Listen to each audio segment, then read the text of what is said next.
আগামী 8ই আগস্ট ত্রিস্তর পঞ্চায়েত নির্বাচন। বৃহস্পতিবার মনোনয়নপত্র দাখিল করা শেষ দিন। মনোনয়নপত্র জমা দেওয়ার শেষ দিনে পশ্চিম ত্রিপুরা জেলা পরিষদের 17 জন প্রার্থী অফিসে তাদের মনোনয়নপত্র জমা দেন। মনোনয়নপত্র জমা দেওয়ার আগে দলীয় কার্যালয়ের সামনে দলীয় নেতাকর্মী সমর্থকেরা সমবেত হন।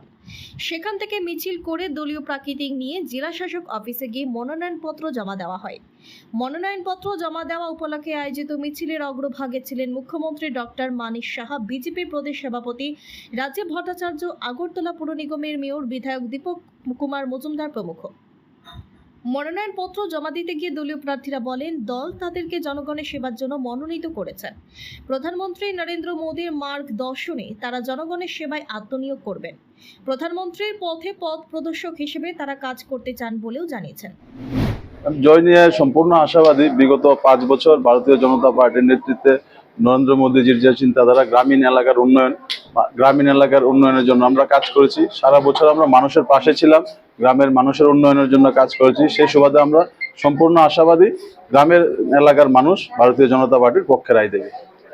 জয় নিয়ে আমরা 100% আশাবাদী। আমাদের সরকার, আমাদের কার্যকর্তারা, আমাদের দল, আমাদের প্রত্যেক স্তরের কার্যকর্তা মানুষের পাশে। এই উন্নয়নের জয় হবে, মানুষের জয় হবে। আমরা মানুষের পাশে, মানুষ অবশ্যই আমাদের প্রতি আস্থা রাখবেন এবং পঞ্চায়েত নির্বাচনে প্রত্যেকটি পঞ্চায়েতে, জেলা পরিষদে, পঞ্চায়েত সমিতিতে বিরোধীরা ওয়াশ আউট হয়ে যাবে। আমাদের প্রধানমন্ত্রীজির যে চিন্তা এবং রাজ্যের মুখ্যমন্ত্রীর যে চিন্তা, যে রাজ্যকে এগিয়ে নিয়ে যাওয়ার জন্য, সেই চিন্তায় আমরা গ্রামীণ এলাকায় কাজ করি।